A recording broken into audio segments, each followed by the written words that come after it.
রিজিক রিজিক নিয়ে আপনি পেরেশানির মধ্যে আছেন, টেনশনের মধ্যে আছেন। সবাই থাকে, সবার প্রথমত একটা টেনশন, সেটা সে রিজিক।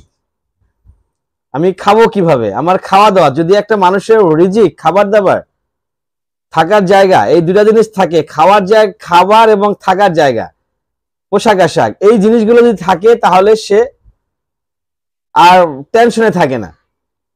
তো আমাদের দেশের মানুষ, আমরা অত্যন্ত গরিব মানুষ, অসহায় মানুষ।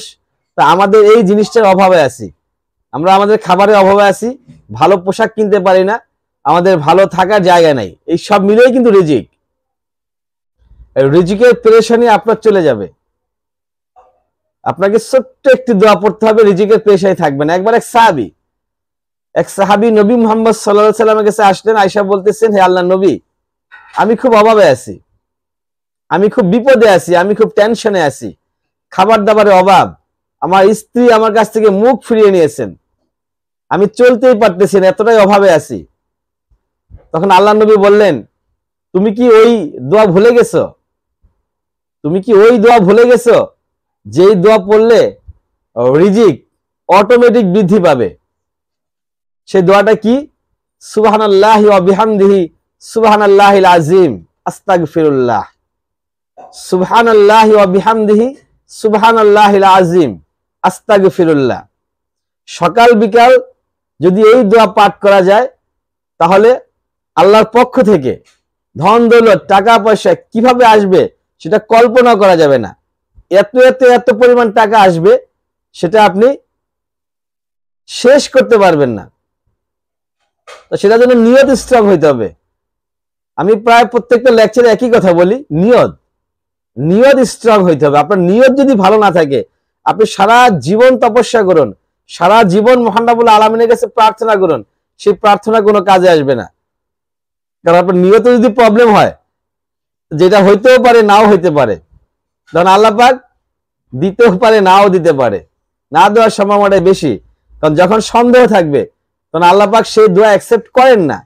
আর আপনার যদি 100% আপনার মেন্টালিটি কাজ করে যে না, আমি এই যে দোয়াটা করলাম, এই দোয়ার উসিলায় মহান রব্বুল আলামিন অবশ্যই আমাকে দিয়ে দিবে, তাহলে অবশ্যই আপনি পেয়ে যাবেন।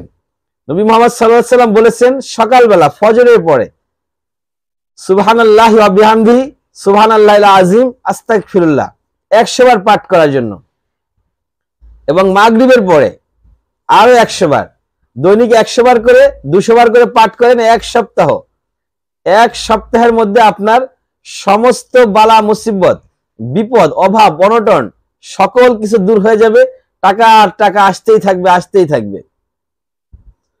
তো সে সাহাবী 1 সপ্তাহ পার হয়ে গেল, নবীর সঙ্গে তার দেখা নাই। 1 সপ্তাহ পরে নবীর সঙ্গে দেখা হইলো, কি ব্যাপার? তো সে বলল যে, আল্লাহর নবী, আপনি আমাকে যে আমল করতে বলেছেন, যে জিকির শিখাই দিয়েছেন, আমি কিভাবে সেই জিকিরকে ভুলি? আপনার অর্ডারকে আমি কিভাবে অমান্য করি? সেই অর্ডার মানতে গিয়ে আমার এত পরিমাণ সম্পদ বৃদ্ধি পেয়েছে যে সেই সম্পদ বন্টন করে কুল পাচ্ছি না, আপনার সঙ্গে কখন দেখা করব?